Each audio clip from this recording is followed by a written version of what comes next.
This is the You Winning Life podcast, your number one source for mastering a positive existence. Each episode will be interviewing exceptional people, giving you empowering insights, and guiding you to extraordinary outcomes. Learn from specialists in the worlds of integrative and natural wellness, spirituality, psychology, and entrepreneurship, so you too can be winning life. Now, here's your host, licensed marriage and family therapist, certified Neuro emotional technique practitioner, and certified entrepreneur coach, Jason Wasser.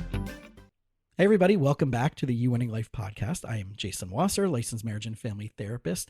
And as always, we are tackling topics on psychology, spirituality, natural wellness, entrepreneurship. And today my guest is Anna Cantwell. She is a soul coach and mindfulness expert who is a meditation teacher, lover of animals. She's been rescuing animals since she was 4 years old. She has guidance and has worked with people through meditation, yoga, intuitive connection, on deeper healing, especially during transitions. And she also recently got engaged in the month of November. So congratulations and welcome. Thank you so much, Jason. I am so happy to be here, and thank you for everyone who is tuning in. And I hope today that we can just give you some really juicy tidbits on how to start winning at life, because it's the best. Yeah. So the reason why I wanted to obviously share that happy news is because it's been a rough year, and a rising tide raises all ships, and we need to learn how to celebrate other people's victories more, as opposed to looking at things where, oh, what do they do? And what am I not doing? And why do they get that? And I don't get that, right? So I'm a big fan of sharing celebrations with people that I connect with. So I always wanted to start there. So as I was getting to know your bio, you and I have some similar stuff where we've gone through some chronic pain and stomach issues and all of that stuff. So let's start a little bit with that backstory of that journey of going from overwhelm and pain and suffering to healing. And then we'll get into how that informed you now as a practitioner. Yeah, absolutely. So I remember probably as early as maybe 8 or 9, starting to feel that anxiety creep in. And I think this can happen for a lot of young kids, that when they start to get into school, and when school starts to get really regimented and you got to have your assignments in. And if you're anything like me, that was overwhelmed from the start. I swear, a born people pleaser. And all of a sudden you're taking on all of these different agendas, all of these things that you have to be good at. And it just so happened that I was a really diligent student, that school was kind of my thing. And when something like that starts to become your identity, you really grasp onto it, right? Right. And if it starts to slip away, right? If you're the A student, if you start to get B's, well, who are you, right? Who even are you if you're not that smart kid or the popular kid or the pretty one or the whatever the label was for you, or even the rebel, right? If you're not the rebel anymore. So when I started to feel this anxiety, I didn't know this at the time, it was really internally produced. And, hindsight is 2020. I can take responsibility for that now, knowing that I put a lot of that pressure on myself. And I was in a high achieving environment, right? I was in a really close-knit private school. I was in a very religious community that had a lot to do with moralism and being good and being well liked and all of this, right? So a lot of that pressure really compounded, and I started to just feel it in my stomach. And as I'm sure you know, we have so many more neurotransmitters in our stomach, our gut brain. Yep. And it just started hurting all the time. I tried to explain this to doctors, and my mom is, a daughter of 2 doctors, and we started popping around to all the specialists and saying, what the heck is going on? I couldn't really explain the way that I felt to them. at this age. So eventually I started seeing a therapist at 15. This was actually my second therapist because I had a whole other eating disorder journey from all of that pressure. To me, these are like kind of the classic symptoms of perfectionism and anxiety. They can manifest in these ways. And I remember the therapist who was there to help me with stress, she really held up a mirror to me and let me see that, wow, every time I start to feel stressed or panicked or worried, my stomach starts hurting. Right. And that what if this perhaps wasn't as the doctors had suggested, which, I was getting everything from, oh, you just have IBS. Oh, you just have acid reflux. Oh, you just have, list goes on. We're going to give you this sort of prescription that doesn't really help, but maybe it'll kind of make you think it helps. And I was getting really frustrated. I felt, how could I possibly at age 15, 16 have this sentence that I'm going to be in pain for the rest of my life? And for someone like me, I've always been rather persistent and determined, that, that kind of intrinsic fire in me. And I just was not cool with that. Hmm. That didn't fly with me to just accept that I'm going to be in pain. I thought there has to be another way. So I started to just dip my toes into yoga, and I felt like, wow, this is so amazing. I can go into this warm, inviting studio and everything smells like lavender and everyone's talking in soothing voices. And ultimately, it was a respite for me from my own mind, from the chatter and the constant questioning. We don't even want to talk about the indecision, the inability to just make a clear, simple decision on a daily basis. And it started to open something up in me, which is maybe there's another way. Maybe there's Right. another way instead of muscling through, right? And at this time, I was very active. It wasn't like I wasn't getting enough movement, because I know that can be a huge cause of a lot of anxiety. It's just built up energy within our bodies, right? And so our mind is like, what do we do with it? But I was playing tons of sports. I was, involved in, many enriching things. I was always volunteering. I was always like serving, and probably that had something to do with it too, that I had no real time to rest. I look back and I think, oh my God, how did I even do that? But So then life was like all this nonstop stuff going on, right? You were just nonstop. fully consumed with trying to live this specific lifestyle with specific Yes. expectations. Yes, yeah, with trying to be the best at all Right. things. And I don't know if anyone's familiar with the Enneagram here, but I'm an Enneagram 3, and that shouldn't surprise anyone. It's all about really the motivation to just achieve, which I want to highlight, this is not a bad thing, right? In and of itself, it's not a bad thing to want a great life, to want to be your best. And I think that is also a huge part of what makes me great at what I do. It makes me a really great coach for people and guide. And it kind of went on into college. I went to a really academically demanding college. I continued to take on multiple jobs, right? There was no slowing down in the slightest. And, at this time, I also, there was a lot of trauma that occurred Mm. for me. When people sometimes say college, oh, it was the best years of my life, for me, it was the absolute lowest of my low. And the trauma obviously compounded my anxiety. It was to the point to where I would just be walking down the street in my mind, just thinking, who is going to jump out and stab me? Who is going to just kidnap me, right? Take me away.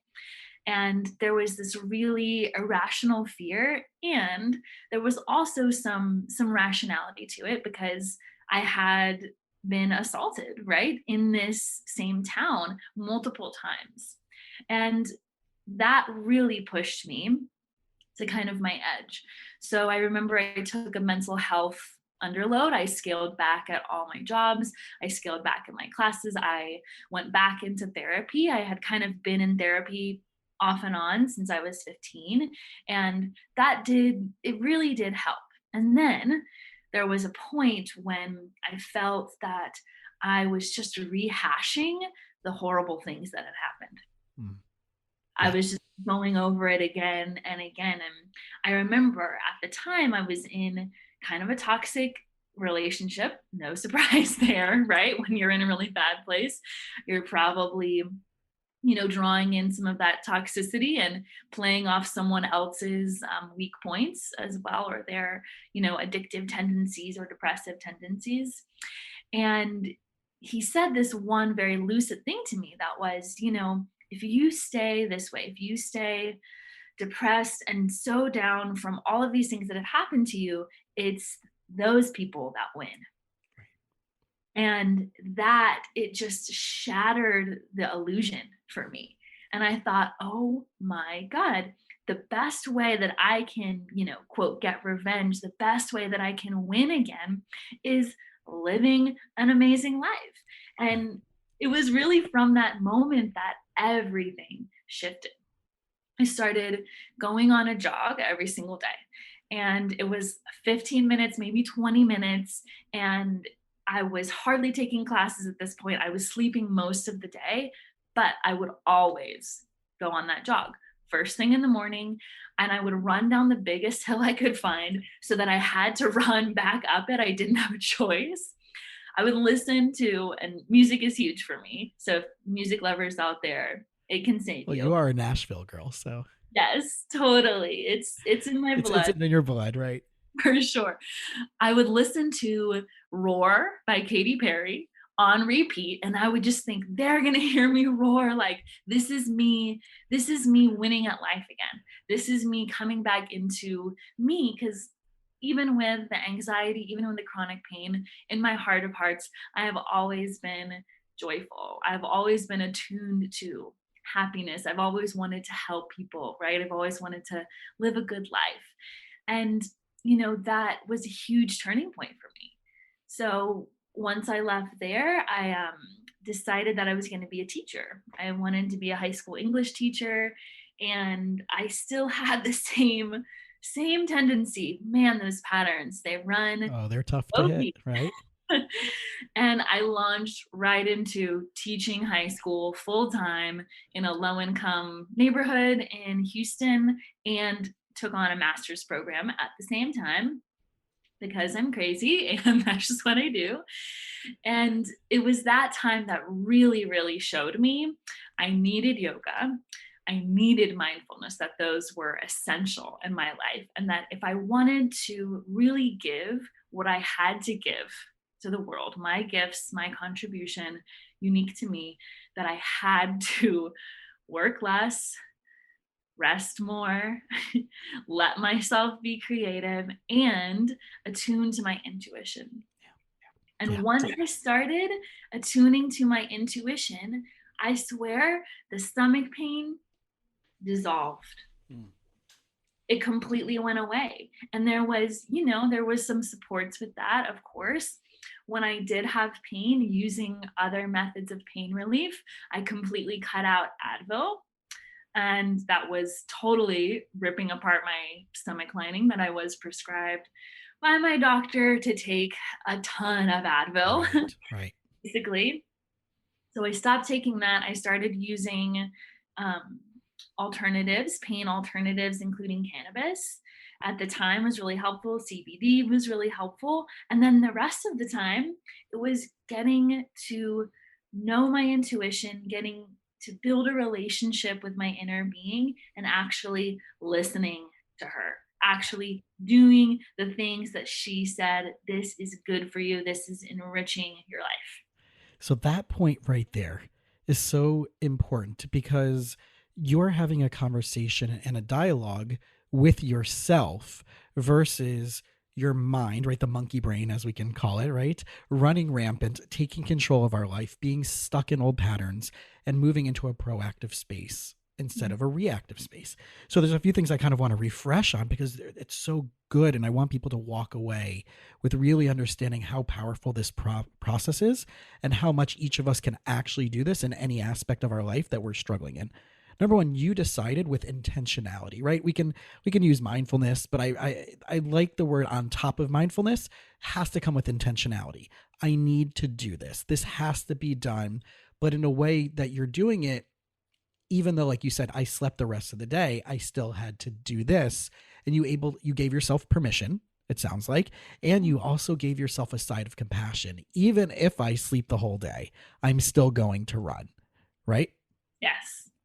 So that's huge. So I want people to hear that languaging very specifically. So there's a sentence structure, which I'm sure you're familiar with, that depending on which part of the sentence we start with, and if there's a yes or if there's a but at the end of the session, that automatically cuts off what happened first, right? So for people out there who are struggling, I want you to try practicing this thing, even though I'm struggling with blank, even though I'm disappointed with blank, even though I'm not yet complete with blank, I can still do blank versus I'm doing this, but this still isn't happening yet, right? Stick to the first part of that script and practice changing whatever you're going through in your life, that even though I'm still navigating, struggling, frustrated with, haven't found yet, haven't solved yet, whatever the blank, fill in the blank is, I can still choose, I'm still going to look forward to, right? End the sentence with the and add that to it. And that'll automatically it'll change your neurology, which will change your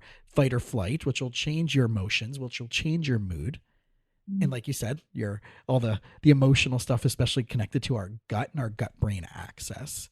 And that's huge. So I really want people to hear that component. The second thing that you talked about is intuition. And you and I were talking about pre-show, just like these experiences that I've had over the years, and it's getting stronger and stronger and more frequent that about 7 years ago, like I started having dreams that were like actually foretelling something that was going on in my world that there was no way I would know. And what it taught me was I need to trust my gut.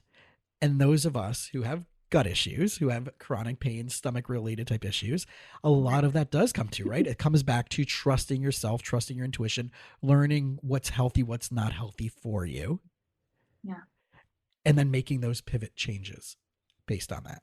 Totally. And we're so quick to outsource our decisions. We're so quick to do that. We're so quick to place our trust in, oh my God, a product or a brand or another, even strangers, right? Before we trust ourselves. So that's always my refrain is remember that before you place your trust in anything else, be able to really trust your own sense of what is best for you, because you're the only person that has to wake up every single day in your body and live your life and go to your job and do all of the other things that you have to do. You're the only one that's going to be on the line for that. Right. So I'm sure many of our clients, right, my therapy and coaching clients and your coaching clients are sometimes stuck with, but I don't know who that person is. So from my perspective, I'll start off with helping them compile a list of core values. In other words, every decision that you're going to make, if we run it through that list of core values, it's a binary yes or no, right? Do I do this? Do I not do it? It's not like, well, my emotions are saying this and my family story is saying this and my religious culture is saying this and my gender and sexual, right? That's secondary to this, because you still have to know, how are you engaging the world? So a lot of times people say, that's great, I have these core values, but is it core values that I want to be or core values that I've already defined? I'm like, well, if it's the core values that you've already defined and you're sitting here in front of me, how is that not working out from you? So maybe we need to revamp that so we can get you to where you want to be, which is your ultimate potential. And your potential and your purpose comes together with that. So that would be the first step for clients working with me. What would you say from your side? Like, what would be the first step for you to, like, someone who's stuck with that? Always soul values from the get-go. We need to build a compass for your life. And the cool thing about soul values is, people often say, I need to find who I am. I need to discover who I am. I say, no, you don't. You need to choose it powerfully right now. And guess what? If it doesn't work out, if it's not what you want, choose again. Right. You get to choose again. And that these core values, these soul values, they're not, set in stone for the rest of forever, right? I find that my soul values shift a lot of times in different seasons of my life, or they look differently. A huge one for me is adventure. And I know that I need that sense of adventure. Well, last year, I was supposed to go to Machu Picchu, hike the Inca Trail. I was supposed to lead a retreat in Bali. Obviously, none of that happened. My adventure looked a little bit differently. It Right. looked like moving from LA, from the city, out into the high desert to Joshua Tree, which, spoiler alert, was a great decision. It looked like getting engaged to my best friend. It looked like, and I can't even believe I'm saying this, but going to Ohio twice to see him while he was quarantined, and just, going out on a limb and discovering that, my someone who had been my best friend for about a year, I was actually in love with. Yeah. So just because Which is straight up adventure, right? It's that going yeah, out of the beaten path to try something different. So when it totally. does show up in different ways at different seasons, which is what I really want people to hear, but it's also that risk taking that's coming from a core value, right? Risk. I don't want to challenge anybody to take a risk where it's not backed up by something that's meaningful, Yeah, or that's even more so healthy to them. totally. Totally. The intention. And then this is where kind of the mindfulness layer comes in for me, which is having the ultimate non attachment. When I was about to go see him in Ohio, I had no clue how he felt about me. I just knew one thing: I'm going to see my best friend for a couple of weeks. Like, of course, it's going to be an awesome time. I love him. We have a great time together. And in the back of my mind, I'm thinking, okay, I am in love with him. If he is not in love with me, that's okay. That's going to have to be okay. We're going to have a great time regardless. I can detach from that ultimate outcome, knowing that this is something that's aligned with who I am, Yeah. right? Taking a little bit of a risk, of course. And it was every moment worth it. And I can't imagine doing that differently So now. I'm going to ask a question that probably a lot of people are asking, because there's people out there who have that unrequited love. They pine away for someone, and they don't have the chutzpah to say something, right? They're afraid they're going to be rejected, they're going to be turned down, whatever it's going to be, right? So when you have this, right, in a way, it's a duality. You went out there completely holding no attachment. On the other side of the coin, you still had some level of intense emotions. At what point did you know in that dynamic that you needed to say something, or did you decide that you're going to wait and see until that person says something? Like, what was that little period of time? Because Mhm. my whole thing is, and I share this all the time, is my new perspective is what's the worst thing that can happen if you ask? And a lot of times people will say, well, they'll say no, right? That's where, and I'm like, actually, no, that's not true. Because if they say no, nothing changes. You're Yeah. actually at the same playing field and the same level Yeah. that you were at before. But if they say yes, now you got to scale your game, Totally. right? And that's what's more scary. Staying where Mhm. you're at, not so scary. Amping up your game, very scary. Putting yourself in that vulnerable place, right? And Brene Brown, as you and I know, right, talk about like vulnerability is a powerful tool, not a weakness. Totally. And it's so rewarding. And I think people forget that. They focus on the scary and they forget the what's at stake, Yeah. right? The rewards. So for me, I'm someone who I now at this point in my life, I live every moment with intention. I had done a lot of cultivating within myself of what's the kind of person that you see yourself with, what's the ideal partnership, and what's the vibration of that partnership, and how do you see your day to day playing out. So I had done a lot of that inner work.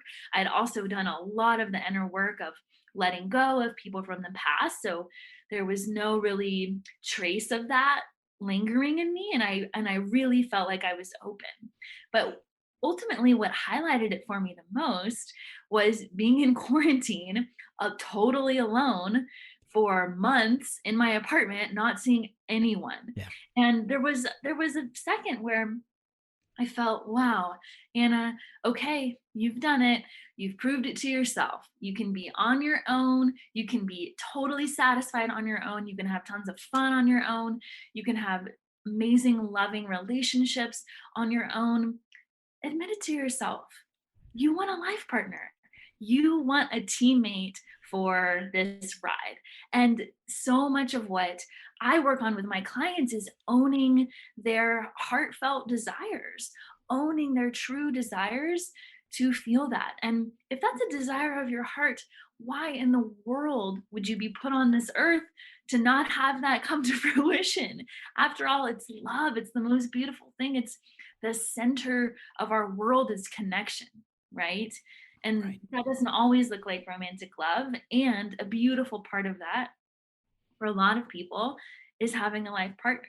So once I admitted that to myself, and I had still those few conversations with friends. I had a lot of friends who knew him. His name is Jake, and they were always saying to me, Anna, why don't you just see Jake? And just wasn't the right timing. The timing just didn't work out. And then this is hilarious. So at the very beginning of 2020, I had actually just gotten broken up with for the first time. And I like to say the relationship completed because that's what happened and that's how we termed it. But in reality, I was on that end this time. And that was the first time that ever happened to me. And this man said to me, I had an intuition that I'm keeping you from the right man for you. Now, just a word of caution.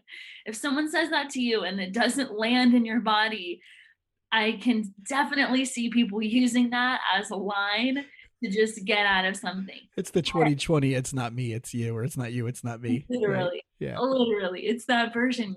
But here's the thing, in that relationship, I had done my typical pattern, which was be the coach, be the guide. And I was sitting over there thinking, I taught you what intuition was, and now you're using this on me. Like, I taught you how to connect to that. God, that sucks, right? It was one of those moments. And then after, a couple of days of bawling my eyes out, I thought, oh my God, he is right. He's totally right. And the person is Jake. It's this person that's been here the whole time. But at that point, when I realized that, when I really, come to terms with myself and looked inward and felt like, this is not coming from neediness. This is not coming from desperation. This is coming from my open heart seeing, wow, we could really build a life together. Like, that's the level of love that I was desiring. And then it just became clear. So there was a moment, we would talk all the time on Zoom and FaceTime. And he just said to me, listen, I want you to come see me, and I don't want you to call me back until you send me the receipt for your plane ticket that you bought. And we talked a little bit pre-show about feminine energy and masculine energy. That is some pure masculine energy. And I had really, really been leaning into my feminine energy. By the way, that has nothing to do with gender. It just happened to be that way. And for someone who had really been desiring just someone to step up, I need a man to step up to the plate. That was it. And he said, send me a list of everything that you need to be here, to be comfortable, to be happy while you're here, and I will get it for you by the time that your plane lands. And that did it for me. I felt like, wow, he really stepped up to the plate. And at this time in his life, he's a musician.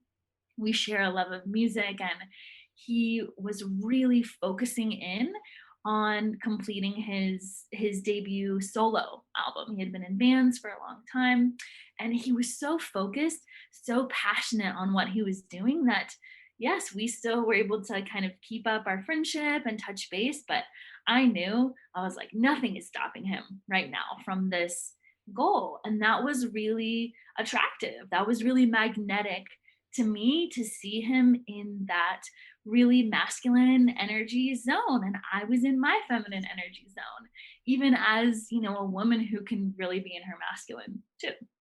So once that happened, and then once I got there, it was game over from the minute I got there. We just knew, and it feels cheesy to say. I know it feels cheesy to say, but it was the feeling of, oh, this is what it's supposed to feel Right. like. It's the recognition of all of the work that you guys have done Yeah. individually and now put together into a conscious mindset of like, what are we looking to get?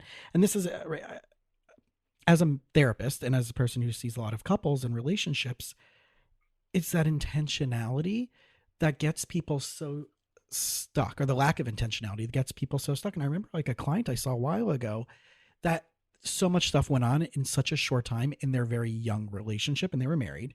And I asked them to take a step back and take a look at these things. Well, what did you want to get out of this relationship? What were you hoping for? How much of this did you discuss with the other person? Or did you only hope that they had a crystal ball to read your intentions?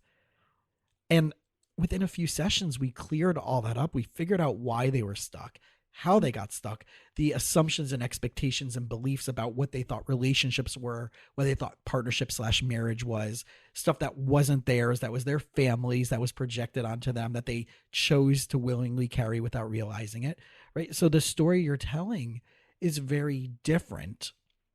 And what I want people who are listening to this story to hear is that this is when people talk about doing the work, doing the process, becoming self-aware, knowing your stuck patterns. I remember, gosh, it was a couple of years ago, I was at an event and someone came up to me and this person like, I'm so sick of dating. Every guy I go out with, they just want to sleep with me. And my response to that person was, how many of them did you not sleep with? And right. And right. So what's the common denominator is that if you, right. And there was no judgment on what that was, going on. But like, if the common denominator was you did this experience too early for your own good, that led you to the same outcome, and whatever that would be. But in this scenario was that situation. Why are you repeating that same pattern? Because the common denominator and all the people you went out with is you. Oh yeah. Right. And that's such a triggering place. I come from a really religious background. I come from the background of sex education was, taking a piece of tape and saying, oh, if you stick the tape on, it becomes less sticky. Sorry, it doesn't work anymore. Or once you open the tube of toothpaste, you can't put the toothpaste back in. All of these terrible, traumatic metaphors for a woman's sexuality. And then recognizing, and this is something that, me and my partner have recently really kind of dove into, is just honoring sex for what it is as a sacred energy exchange. Yep. And I had a huge breakthrough with that too. There was a moment when I said to myself, I will not have sex with anyone who I wouldn't want to trade lives with, who I wouldn't want to be that person. Because Can you say that again? Yes. Oh my gosh. I'm going to say it. I'll say this till the day I die. Don't have sex with anyone that you wouldn't want to be or to trade lives with, ultimately. And that includes, I don't care if you have, if you have a fuck buddy or if you have a fling or if you have a couple of dates or whatever, that rule, it will save you so much heartache. It will save you so much pain. And there's also just an acknowledging that when that exchange of energy happens, it's powerful, not just on the woman's end. And there is some biology there that makes it a little more powerful for the ladies. So it's just something to be conscious of. Who do I want to be sharing my energy with? And for me, earlier in the dating process, it just became ruthless. There was a time when, I could tell really quickly within 1 or 2 dates, is this going anywhere? Because it's not in alignment with your ultimate goal, right? If your ultimate goal is to date a bunch of people, awesome. Right. Do that, but be clear about it. Exactly. Be clear about those intentions and what you have. And if your intention is to seek out your life partner, then by all means, please be clear about that too. And this is the conversation that I have left and right with everybody in my young professional classes and all my, my young professional clients that are in their right 20s and 30s, and sometimes even into their 40s, because I'm like, how clear are you? You're telling me you want this like healthy partner, and why are you keep dating these same people and you get stuck in the same place? I'm like, are you dating to date? With, well, if I meet the right person, then I'll consider, right, if they're going to be the right partner for me down the road, versus I'm dating to find out if this is the right person for me to spend the rest of my life with. Both are fine, but are you crystal clear on what you want? Because based on what you're deciding, your energy is going to be put out into the universe, into the rules of engagement are going to apply, and you can't be pissed off that you keep drawing these type of people into your life when you're giving out vague messages and you yourself are uncertain, or you're saying you want a super serious relationship that's going to lead you to a committed long-term relationship, and you're doing X, Y, and Z that is contradictory to that. So I think like the clarity of everything, and this is something that I haven't gotten into enough on the podcast. It's much more in my my unfinished business class that I do Tuesday nights on Zoom. But this transitionary period of understanding, and you went through that, and we've all gone through that at some level, of transitioning from a different developmental stage of, right, I have to give up experimenting with what I want if I decide I want something serious, is a false premise.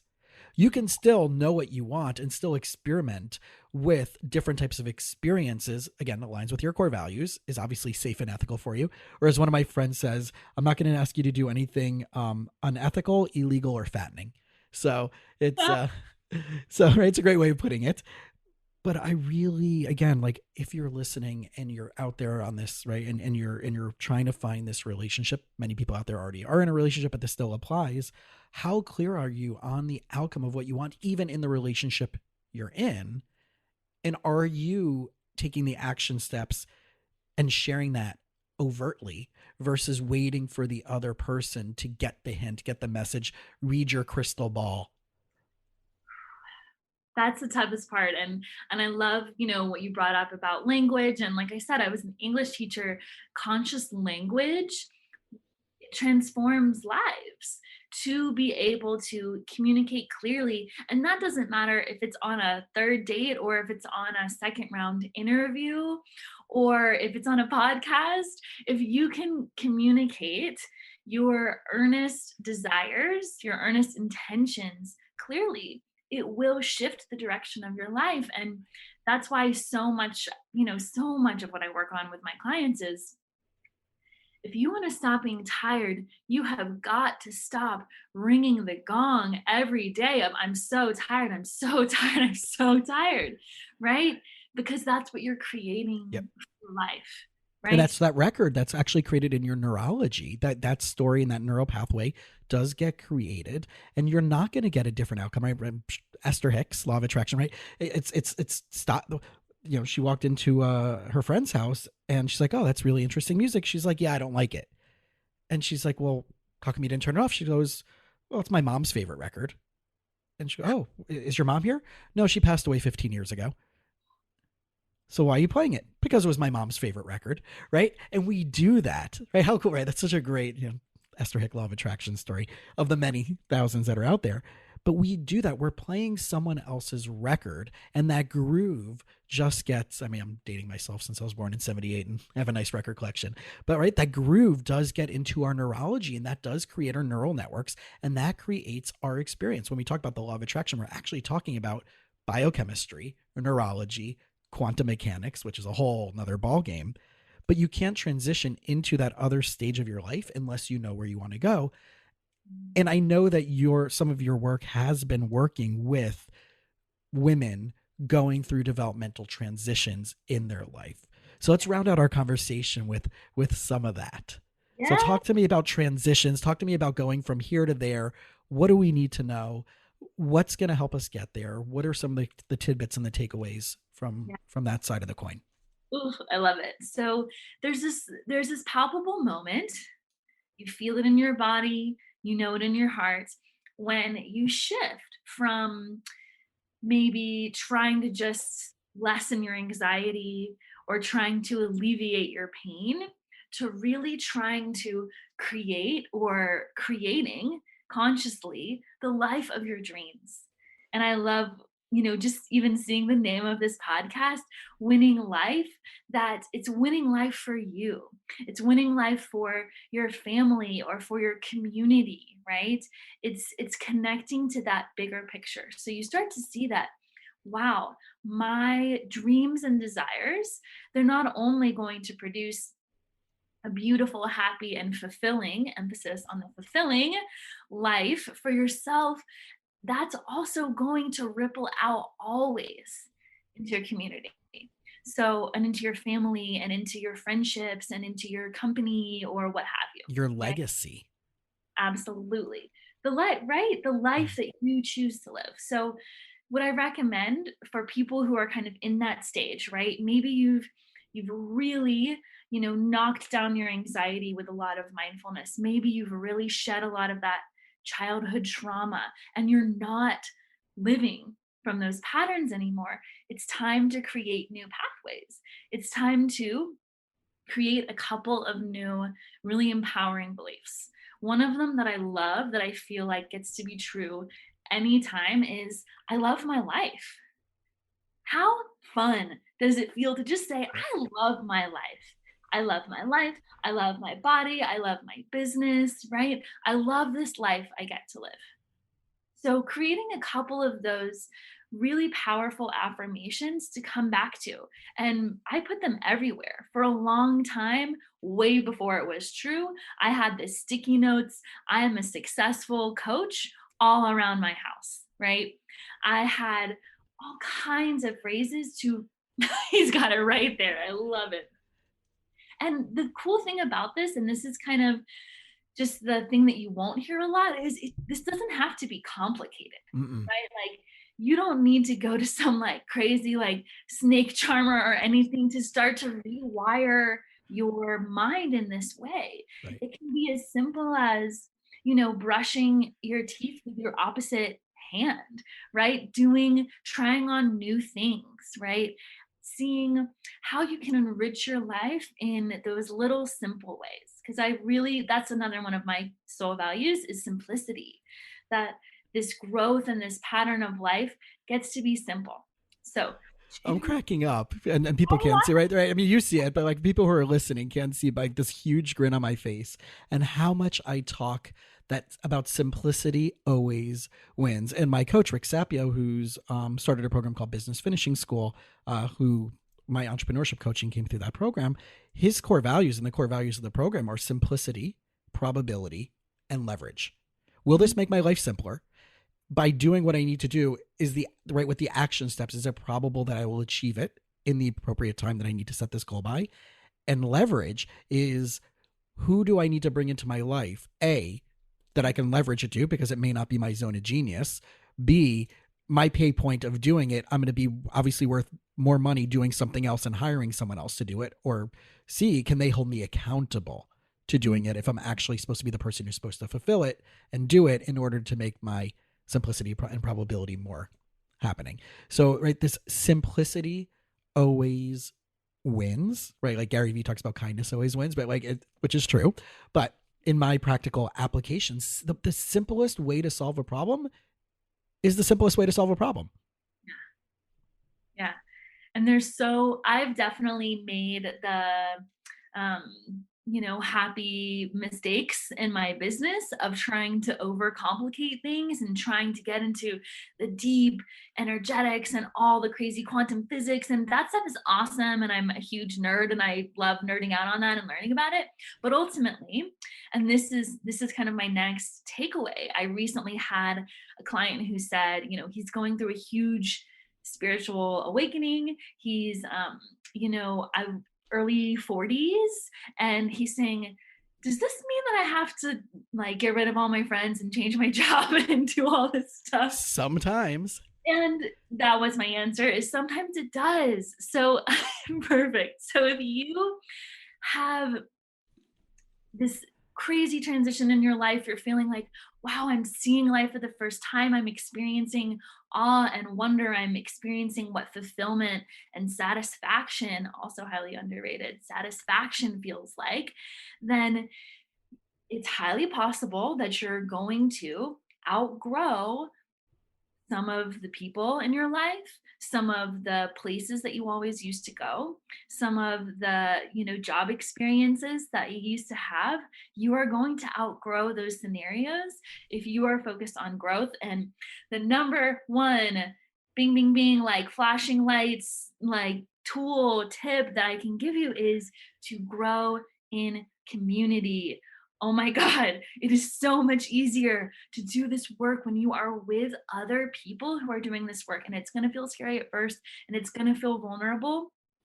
And then all of a sudden, you're not going to feel like the crazy person that all the people from your hometown are calling you for actually wanting to live a rich and freaking awesome, beautiful life.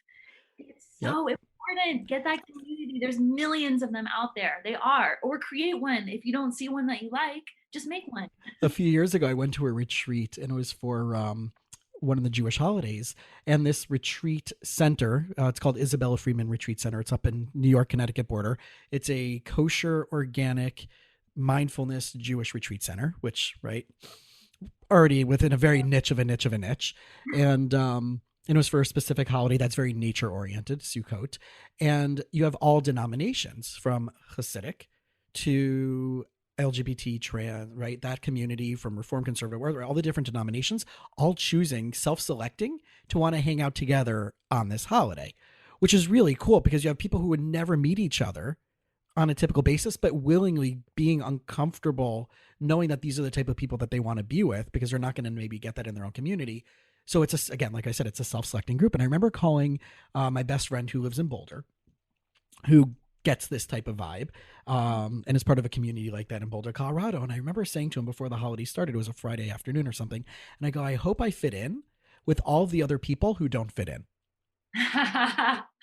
Odds are. Right? Yes. Odds are. And it was an incredible weekend. And I had to realize consciously that this is my tribe and feel that I wasn't self-disconnecting from this because it was so not what I was used to, but it's what I always wanted.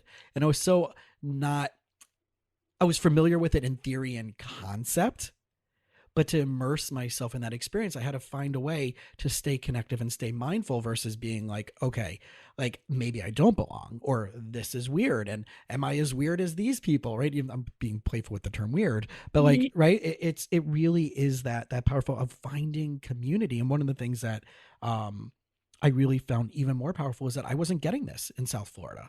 So pre-pandemic, I started giving classes to young professionals on specific topics. And then once a pandemic started, I started ramping it up. I'm like, no one else is doing this.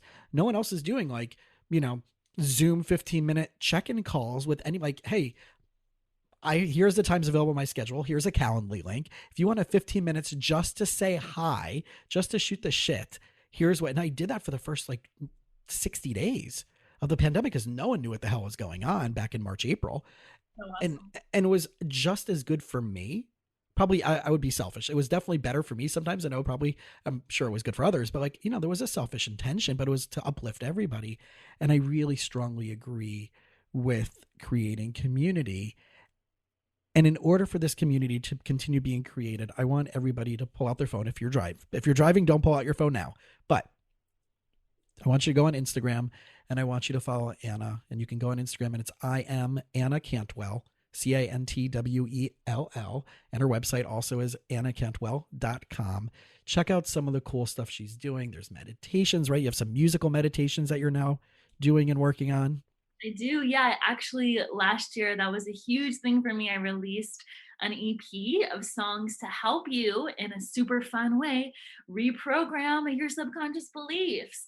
With things like everything is working out for me, right? Tuning into that, tuning into your own divinity, letting love win. That was the big one. Love definitely won last year for me, and through that song. So just know that you get to choose your flavor. And I promise you, whatever like crazy, wacky thing it feels like you're into, there's someone out there who is also into it, who wants to connect over it. And even if you just have a story, I want to hear them. I want to know what you're working through right now, what you're spiritually growing through, what cool new ways you're tapping to your intuition through, and honestly, just how we can connect, because we need it more than ever right now. Awesome. So for everybody else out there also listening, if you haven't yet subscribed to this show, please do so. And if even more so, you would be gracious enough, right? We're not doing any sponsors. Just leave us a written review on iTunes. That helps us get in front of more people. And right. And if this episode speaks to you, or if you know someone who would, you probably know someone who's going to benefit from hearing this conversation that Anna and I just had, please send it along to them.